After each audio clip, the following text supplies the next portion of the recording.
Hello friends, स्वागत है आपके अपने यूट्यूब चैनल सिविल पावर में। पिछली वीडियो में हमने most important topics for civil engineering 555 number points तक कर लिए थे। इस वीडियो में हम 556 नंबर पॉइंट से स्टार्ट करेंगे।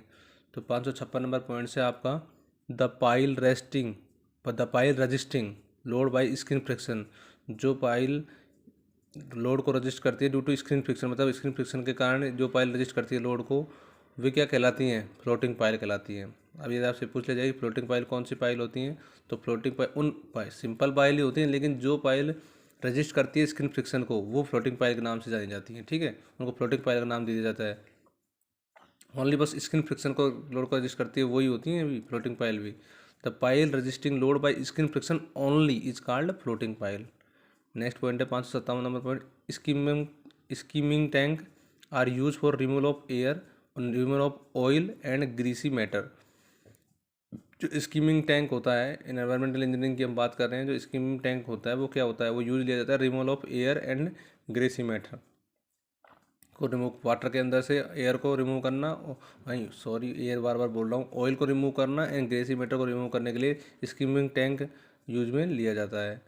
ठीक है, 558 नंबर पॉइंट है। बीओडी यदि अपन निकालते हैं तो कैसे निकालेंगे? इनिशियल डिजोल ऑक्सीजन माइनस में final dissolve oxygen. Initial dissolve में से माइनस फाइनल डिजोल घटाएंगे, इनटू में डाइल्यूशन फैक्टर होता है। ठीक है, तो आप यहाँ से बीओडी आप निकाल सकते हो। BOD it mean that biological oxygen demand होता है, और डीओ मतलब होता है dissolve oxygen. Okay, dilution factor कैसे निकालेंगे? Volume of diluted sample upon में वॉल्यूम ऑफ सीवेज सैंपल, यहाँ से आपको डाइल्यूशन फैक्टर निकल जाएगा। ओके, नेक्स्ट है 559 number point 559। Slow sand filter और रैपिड सैंड फिल्टर, दो तरह के फिल्टर होते हैं, तो इसमें हम स्लो सैंड फिल्टर के बारे में बताया है। तो slow sand filter can remove 98 to 99% bacteria. Slow sand filter होता है वो 98 से 99% बैक्टीरिया को रिमूव करता है। It has maximum bacterial removal efficiency. इसके अंदर मैक्सिमम बैक्टीरियल रिमूवल एफिशिएंसी होती है। यदि आपसे पूछा जाए कि सबसे ज़्यादा बैक्टीरियल रिमूवल एफिशिएंसी कौन से फिल्टर के अंदर होती है, तो वो होगा आपका स्लो सैंड फिल्टर, क्योंकि ये 98 से 99% बैक्टीरिया रिमूव कर देता है। 560 number point. A super passage is just like a bridge. A super passage is just like a bridge in which the natural drain is carried over the canal. समझ में आ रही है? ए सुपर पैसेज, जब super passage कैसे होता है? A super passage is just like a bridge, just like a bridge in which the natural drain is carried over the canal. जब natural drain carried over the canal करता है तब आपका क्या होगा? सुपर पैसेज एक ब्रिज की तरह वर्क करता है। ठीक है, नेक्स्ट पॉइंट है आपका 561। Chiffon spillway. Chiffon spillway is provided with in the body of the gravity dam in medium और मेजर इरिगेशन प्रोजेक्ट। मेजर और माइनर इरिगेशन प्रोजेक्ट के अंदर chiffon spillway is provided with in the body of the gravity dam. Okay, याद रखना है कि chiffon spillway provide किए जाते हैं within the body of the gravity dam in medium और मेजर इरिगेशन प्रोजेक्ट में। ओके, नेक्स्ट पॉइंट है 562। Tube wells are developed to increase their specific capacity. Tube wells are developed to increase their specific capacity, prevent discharge, discharge को रोकने के लिए, prevent discharge of sand, and obtain maximum economic well life. और maximum economic well life प्राप्त करने के लिए, मतलब फाइन ज़्यादा से ज़्यादा वेल लाइफ हो, इसके लिए क्या करते हैं अपन? ट्यूबवेल डेवलप करते हैं। ट्यूबवेल डेवलप होने से इंक्रीज देयर स्पेसिफिक कैपेसिटी, उनकी स्पेसिफिक कैपेसिटी इंक्रीज होती है। Discharge, prevent discharge of sand, sand का डिस्चार्ज रोकता, सैंड में डिस्चार्ज रुकता है, and obtain maximum economic well life होती है। ओके, नेक्स्ट पॉइंट है आपका 563 नंबर पॉइंट है। 563 नंबर पॉइंट में लिखा है डबल मास कर्व एनालिसिस। मतलब डबल मास कर्व क्या एनालिसिस करता है डबल मास कर्व में? तो डबल मास कर्व होता है obtain intensity of rainfall at various duration. Double mass curve का क्या मतलब होता है? डबल मास कर्व एनालिसिस में अपन दो होते हैं, मास कर्व भी होता है, एक डबल मास कर्व भी होता है। तो double mass curve analysis use to obtain intensities of rainfall at various duration. Different different duration पे इंटेंसिटी ऑफ रेनफॉल का ऑब्टेन कराता है double mass curve. Okay, 564 number point. In case of turbulent flow Reynold number is very high. Turbulent flow के case में Reynold number क्या होते हैं? बहुत ज़्यादा होते हैं। ठीक है, and coefficient of drag is very high. तो कोफिशिएंट ऑफ ड्रैग की वैल्यू क्या होगी? 0.07574 अपॉन में रेनॉल्ड्स नंबर की पावर 1/5 होता है। आर ई एक्स जो लिखा है रेनॉल्ड नंबर एट एक्स पे होता है आपका 1/5। तो कोफिशिएंट ऑफ ड्रैग का फॉर्मूला यहाँ पे आ जाएगा। यदि आपका टर्बुलेंट फ्लो है तो वहाँ पे आपका क्या होगा? रेनॉल्ड नंबर भी बहुत ज़्यादा हाई होंगे और कोफिशिएंट ऑफ ड्रैग की वैल्यू भी बहुत ज़्यादा हाई होगी। 565 नंबर पॉइंट। फोर्स वॉर्टेक्स और फ्री वॉर्टेक्स, दो तरीके के फ्लो होते हैं, फ्री वॉर्टेक्स फ्लो और फोर्स वॉर्टेक्स फ्लो। तो मैंने यहाँ पे फोर्स वॉर्टेक्स के बारे में लिखी है एक बात। Force vortex is also known as flywheel vortex. यदि आपसे पूछ लिया जाए कि ऐसा कौन सा वॉर्टेक्स फ्लो है जो फ्लाई व्हील वॉर्टेक्स के नाम से जाना जाता है, तो उसका नाम होता है फोर्स वॉर्टेक्स। फोर्स वॉर्टेक्स को दूसरे नाम से भी जाना जाता है, उसका नाम है फ्लाई व्हील वॉर्टेक्स होता है, ठीक है।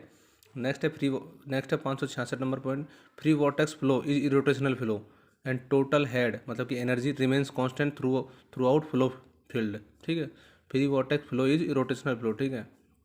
फ्री वॉर्टेक्स फ्लो कैसा होता है, रोटेशनल फ्लो होता है।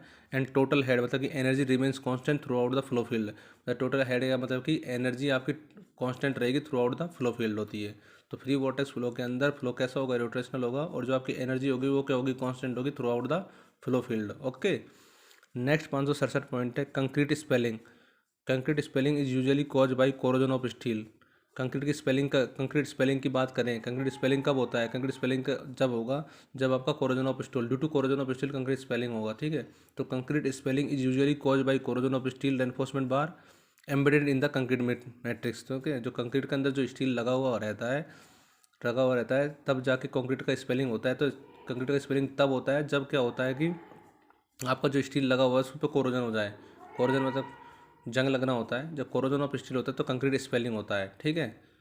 नेक्स्ट है आपका 568 number point, ultimate movement capacity of reinforce concrete member is found by LSM। मतलब जो अल्टीमेट को मूवमेंट कैपेसिटी अपन रेनफोर्स कंक्रीट मेंबर के निकालते हैं तो वो आप LSM लिमिट स्टेट मेथड से फाउंड कर सकते हो, WSM से आपको नहीं होगी। तो ultimate movement capacity of reinforce concrete member is found by LSM, ये आपको याद रखना है। अल्टीमेट मूवमेंट कैपेसिटी किसी भी रेनफोर्स कंक्रीट मेंबर के आपको निकालने तो वो लिमिट स्टेट मेथड यूज करके आप निकाल सकते हो। नेक्स्ट पॉइंट है 569 में आपको 569 में लिखा है ग्रेड ऑफ स्टील और X U max upon D, X U max of upon D की वैल्यू। तो Fe 250 के लिए एक्सयू मैक्स अपॉन डी की वैल्यू 0.53 होगी, ठीक है। और Fe 415 के लिए 0.48 होगी और Fe 500 के लिए 0.46 होगी, ठीक है। ये आपको याद रखना है 0.3। जैसे जैसे आपका Fe की वैल्यू बढ़ेगी एक्सयू मैक्स अपॉन डी की वैल्यू क्या हो जाएगी, आपकी कम हो जाएगी। 570 नंबर पॉइंट देखिए, यहाँ पे आपको सिलेंडरनेस रेशियो गिवन है सिंपल सपोर्ट के लिए, कंटिन्यूस के लिए और कैंटिलीवर बीम के लिए। और slenderness ratio are use for lateral stability, किसके लिए काम में आते हैं, लिखा हुआ है 250 अपॉन मीटर। ये आपको सिलेंडरनेस रेशियो है, किसके लिए, slenderness limit for simply supported beam और कंटिन्यूस बीम के लिए। तो ये लेटरल स्टेबिलिटी मतलब लेटरल स्टेबिलिटी के लिए, बीम की लेटरल स्टेबिलिटी के लिए ये काम में लिए जाते हैं। तो सिंपली सपोर्टेड और कंटिन्यूस के केस में सिलेंडरनेस रेशियो कितना होता है, 250 B² अपॉन में D for lateral stability resistance के लिए।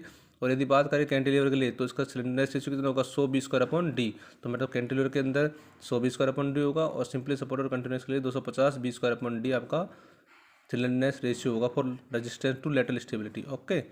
नेक्स्ट पॉइंट है 571, reinforce concrete slab are design for. जो RCC स्लैब होती है वो किस किस के लिए डिजाइन की जाती है, शियर के लिए, बेंडिंग के लिए और डिफ्लेक्शन के लिए। और बेंडिंग दोनों हो सकते हैं, बहुत पॉजिटिव एंड नेगेटिव। तो reinforce concrete slab are design for shear, bending and deflection. और bending are both positive and negative. तो reinforce concrete slab are design for shear, bending और deflection. Bending are both positive and negative. Next point है 572, ये आपको एक structure given है, उस पर आपको बताना, इसमें आपको यह बताना है कि आपको इसमें कॉलम कहाँ है, कैपिटल। आपने कभी कभी ड्रॉप और कैपिटल ड्रॉप में डिफरेंस बता रहा हूँ मैं आपको। जैसे कि ये आपके ऊपर वाला ये स्ट्रक्चर बनाया हुआ है, इसमें ऊपर ये स्लैब है, ये क्रॉस सेक्शन है, उसके बाद ये जो पोर्शन होता है ये आपका ड्रॉप होगा।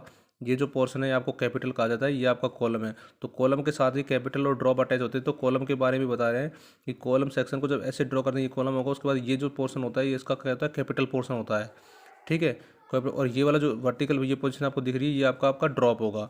तो कैपिटल ये होगा, ये आपका ड्रॉप होगा, ये आपका कॉलम होगा, और ये जो अपर पोर्शन होगा वो आपका टोटली क्या होता है, आपका स्लैब है किसी भी स्ट्रक्चर की। तो ये कॉलम में के कंपोनेंट हैं, जो कॉलम के ऊपर ये आपका कैपिटल है, ये आपका ड्रॉप है। आपको ये याद रखना है, आपको समझ में आ गया होगा मेरे हिसाब से। नेक्स्ट पॉइंट है आपका 573 मतलब 573, T beam and slab is usually for high rise और multi storey building. T beam और टी बीम और T slab is usually for high rise और मल्टी स्टोरी बिल्डिंग के लिए काम में लिए जाते हैं, जहाँ पे बनाए जाते हैं। तो टी बीम और टी स्लैब इज